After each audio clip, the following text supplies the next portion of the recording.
minute can open your eyes. One book can open your world. Knowledge gives you power. Read and rise higher. 9R Tree. Better life begins in a book. Hello, I'm Sebastian. Welcome to 9R Tree's podcast. Today, I will summarize and review the book. Inside of a Dog by cognitive scientist Alexandra Horowitz is a vivid tour of the canine mind and senses. Rather than treating dogs as small people in fur, Horowitz invites readers to inhabit a dog's Umwelt, the unique perceptual world shaped by their remarkable nose, keen motion detection, and social instincts. Drawing on research and observations from her dog cognition lab, she explains how dogs perceive scent landscapes, decode human gestures, and form expectations about daily life. The book blends science with practical insight, showing why sniffing is not a distraction, but a core need, how play reveals social rules, and how our routines write meaning into a dog's day. Whether you live with a new puppy or an old friend, this perspective will change how you walk, talk, and train. It reframes companionship as a partnership grounded in understanding what truly matters to a dog. I will give you key takeaways from this book. Firstly, seeing through a dog's Umwelt. Umwelt is the idea that every species occupies a sensory world built from what it can perceive and what matters for survival. Horowitz uses this concept to shift the reader from a human-centered view to a dog-centered one. For a dog, the world is stitched together by smell first, then movement and pattern, with sound and vision playing different roles than they do for us. The sidewalk is a bulletin board of messages, a park is a shifting archive of who passed by and when, and a home is a tapestry of family odors. By stepping into this Umwelt, everyday behaviors gain new meaning. Sniffing a lamppost is information gathering, not dawdling. Spinning before lying down may be a comfort routine tied to position and scent. Even the way a dog greets you prioritizes your scent over your face. This reframing grounds the book's practical advice and invites more patient, respectful interactions. Secondly, the nose as the primary sense. Horowitz details how canine olfaction dwarfs ours in sensitivity and resolution. Dogs possess hundreds of millions of scent receptors, a moist nose that captures odor molecules, and airflow patterns that separate inhalation from exhalation to keep scents within the nasal passages longer.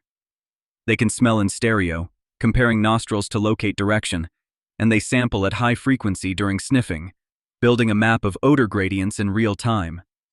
The vomeronasal organ adds a channel for social and biological cues, from stress hormones to reproductive status. This capacity underlies feats like tracking, medical alert, and detection of tiny chemical changes. In daily life, it means a single walk is equivalent to reading a neighborhood newspaper. The book urges allowing long sniff sessions, scent-based games, and calm exploration, arguing that enrichment begins with opportunities to use the nose. Curtailing sniffing can be like asking a reader to close their eyes in a library.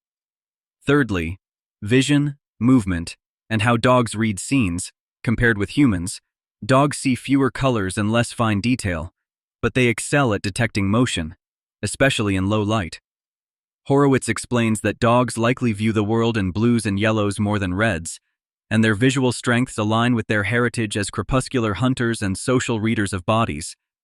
They are adept at interpreting posture, orientation, and subtle shifts in movement, which is why your lean, reach, or step can communicate more than a spoken command.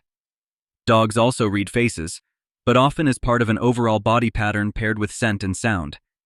This makes consistency in our signals crucial. When our body language contradicts our words, dogs tend to follow the clearer signal of movement. The book suggests arranging environments and routines to reduce mixed messages, using exaggerated motions when teaching new behaviors, and recognizing that from a dog's vantage point, stillness and calm can be louder than talk. Fourthly, play, social signals, and human-dog communication. Play is not frivolous in canine life. It is a laboratory for learning rules, testing boundaries, and negotiating roles. Horowitz highlights the play bow as a key signal that frames rough actions as friendly, and she describes how dogs self-handicap, pause, and resume to keep play fair. These patterns reveal social intelligence and help owners spot when play is going well or tipping into conflict. The book also examines cross-species communication. Dogs are unusually tuned to human pointing, gaze, and routines, yet we often miss their signals, such as turn-away requests, lip licks, yawns, or shake-offs that say, "I need space." By observing more and talking less, we can avoid pushing dogs into discomfort and build trust. Horowitz offers practical tips. Invite rather than compel interaction, reinforce calm investigation, and use play as a reward and relationship builder. Understanding signals makes training clearer and daily life more harmonious. Lastly, cognition, time, and the mind of the dog, Inside of a Dog, explores what and how dogs know. Rather than human-style reasoning, dogs excel at learning patterns, predicting routines, and tying cause to effect through repetition and salient outcomes. Their sense of time is interwoven with scent and sequence. As odors dissipate, dogs may infer how long someone has been gone, which helps explain anticipatory behaviors before a usual arrival. Memory in dogs is powerful for relevant events and actions, especially when reinforced by context and emotion.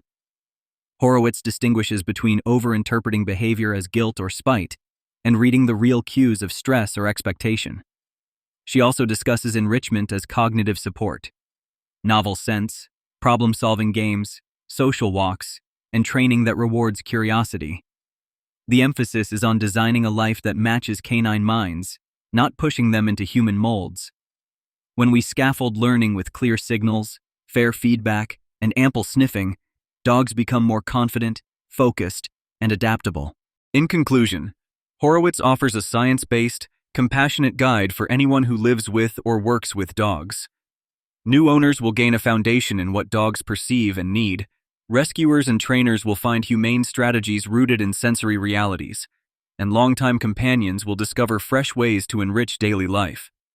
The book stands out because it replaces quick fixes with understanding, showing that behavior improves when we meet species-specific needs, especially the need to smell.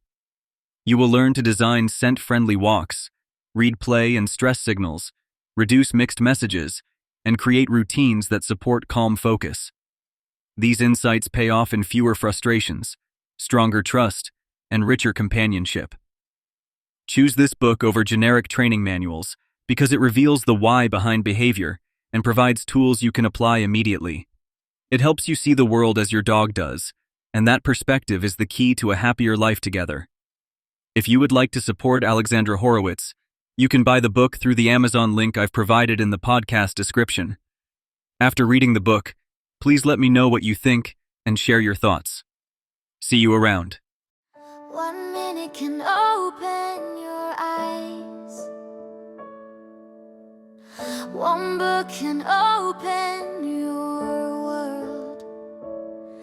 Knowledge gives you power, read and rise high.